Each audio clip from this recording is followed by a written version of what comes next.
안녕하세요. 블랙스톤 H입니다. 회귀 분석을 하다 보면 이런 궁금증이 생기죠.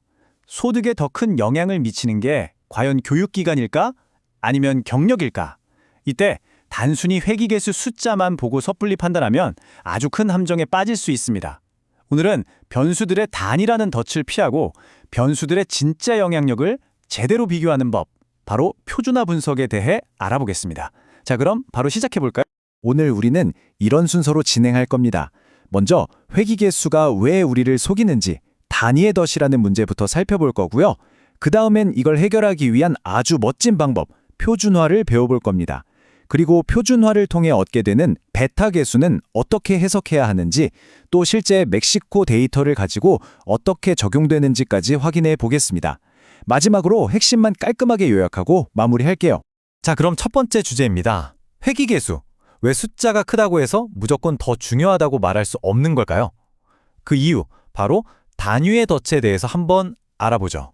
이런 질문 한번 던져볼게요. 한 사람의 소득을 결정하는데 교육을 받은 횟수랑 업무 경력 중에 대체 어떤 게 더 중요할까요? 회귀 분석을 돌리면 답을 얻을 수 있긴 한데 이걸 섣불리 판단해선 절대 안 됩니다. 예를 들어서 소득에 대한 회귀 분석을 돌렸더니 교육의 개수는 5,000, 경력의 개수는 500이 나왔다고 쳐봅시다. 그럼 단순히 5,000이 500보다 트니까 와, 교육이 경력보다 10배나 더 중요하구나 이렇게 결론 내릴 수 있을까요? 천만에요. 잘 보세요. 교육은 단위가 년이고 경력은 단위가 월입니다. 이렇게 단위가 다른 변수들의 개수 크기를 직접 비교하는 건 뭐랄까, 사과랑 오렌지 중에 뭐가 더 무겁냐고 그냥 비교하는 거랑 똑같아요. 말이 안 되죠. 이게 바로 우리가 빠지기 쉬운 단위의 덫입니다. 그렇다면 이 골치 아픈 단위의 덫에서 어떻게 빠져나올 수 있을까요? 아주 우아하면서도 강력한 해결책이 있습니다. 바로 모든 변수를 표준화시켜버리는 겁니다. 자, 표준화된 변수, 정의를 보면 좀 복잡해 보이죠? 각 변수의 값에서 평균을 뺀 후 그 값을 해당 변수의 표준 편차로 나눠준다. 근데요, 이게 원리를 알고 보면 생각보다 훨씬 간단합니다. 바로 이 공식이 표준화의 전부입니다. 전혀 어렵게 생각하실 필요 없어요. 종속 변수 y든 독립 변수 x든 모든 변수들에 대해서 똑같은 작업을 해주는 거예요. 각 데이터 값에서 그 변수의 전체 평균을 빼주고 그걸 다시 표준 편차로 나눠주는 거죠. 이렇게 하면 모든 변수들이 자기만의 단위를 버리고 완전히 새로운 값으로 다시 태어나게 됩니다. 자, 이 슬라이드를 보면 이 과정이 얼마나 간단한지 딱 보이죠? 딱 두 단계면 끝납니다. 첫째, 평균을 빼서 데이터의 중심을 0으로 딱 맞춰주고요. 둘째, 표준 편차로 나눠서 데이터가 흩어진 정도, 즉 스케일을 일정하게 만들어주는 거죠. 교수님, 그럼 그냥 모든 변수들의 단위를 싹 없애고 척도를 똑같이 통일시켜주는 거네요? 정확해요. 바로 그겁니다. 그렇게 했을 때 어떠한 마법 같은 일이 일어나는지 한번 보시죠. 이렇게 표준화를 거치고 나면 원래 단위가 년이었든 월이었든 달러였든 상관없이 모든 변수들이 놀랍게도 평균은 0, 표준 편차는 1인 새로운 변수로 재탄생합니다. 그리고 가장 중요한 건 뭐다? 바로 단위가 깨끗하게 사라진다는 점이죠. 이제 모든 변수들이 완전히 동일한 출발선, 똑같은 잣대 위에 서게 된 겁니다. 자, 이제 모든 변수들이 공평한 출발선에 섰습니다. 그럼 이 공평해진 변수들을 가지고 회귀 분석을 하면 과연 어떤 놀라운 결과가 나타날까요? 그 해석법을 알아보겠습니다. 이 새로운 변수들로 회귀 분석을 실행하면 우리 모델이 바로 이렇게 바뀝니다. 여학생 목소리. 교수님, 그런데 원래 회귀식 앞에 있던 절편, 그게 어디로 사라졌죠? 와, 아주 예리한 질문이에요.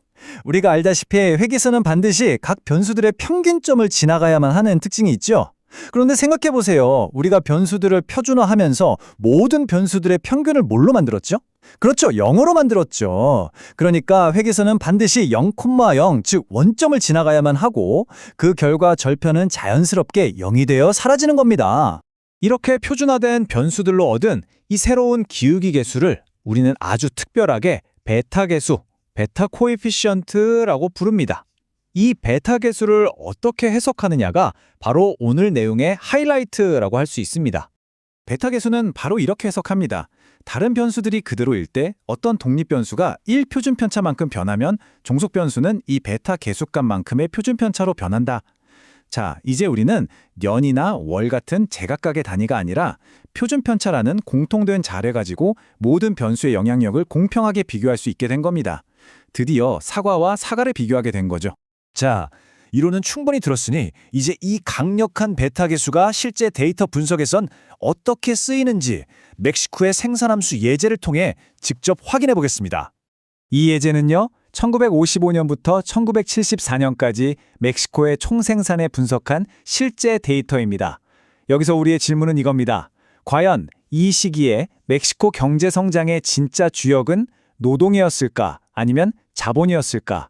베타 계수가 그 답을 명쾌하게 알려줄 겁니다. 자, 결과를 한번 보세요. 노동 투입량의 베타 계수가 0.832가 나왔네요. 이게 무슨 뜻이냐 하면 다른 조건이 일정할 때 노동 투입량이 1 표준 편차만큼 증가하면 멕시코의 총생산은 0.832 표준 편차만큼 증가한다는 의미입니다. 반면에 자본 투입량의 베타 계수는 0.168이 나왔습니다. 이것도 같은 방식으로 해석하면 되겠죠? 자본 투입량이 1 표준 편차 증가할 때 총생산은 0.168 표준 편차만큼 증가한다는 뜻이고요. 이제 두 베타 계수를 나란히 놓고 직접 비교해 보죠. 0.832 대 0.168. 어떠세요? 비교가 너무나 명확하죠. 그러니까 여기서 핵심은 이거예요. 분석 기간이었던 1955년에서 1974년 사이 멕시코 경제에서는 자본보다는 노동 투입량이 총생산에 훨씬 더 큰 상대적 영향력을 미쳤다. 이런 결론을 아주 자신 있게 내릴 수 있다는 겁니다. 이것이 바로 표준화 회귀 분석이 가진 진짜 힘이죠. 자, 이제 거의 다 왔습니다. 오늘 우리가 함께 알아본 내용들을 깔끔하게 정리하고 여러분이 더 깊이 생각해 볼 만한 질문을 하나 던져드리면서 마무리하겠습니다. 오늘 설명의 핵심 딱 3가지로 요약할 수 있습니다. 첫째, 변수들의 단위가 다르면 회귀계수 크기를 직접 비교하는 건 의미가 없다.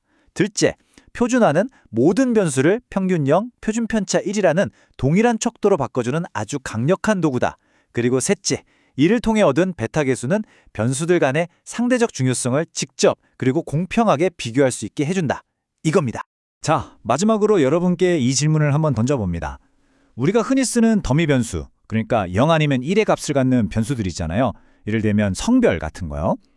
이런 더미 변수도 오늘 배운 것처럼 표준화하는 것이 과연 의미가 있을까요? 만약 의미가 있다면 왜 있고 없다면 또 왜 없을까요? 이 질문에 대해 한번 곰곰이 생각해 보시면 오늘 배운 내용을 훨씬 더 깊이 이해하는 데 정말 큰 도움이 될 겁니다. 오늘 설명은 여기까지입니다. 감사합니다.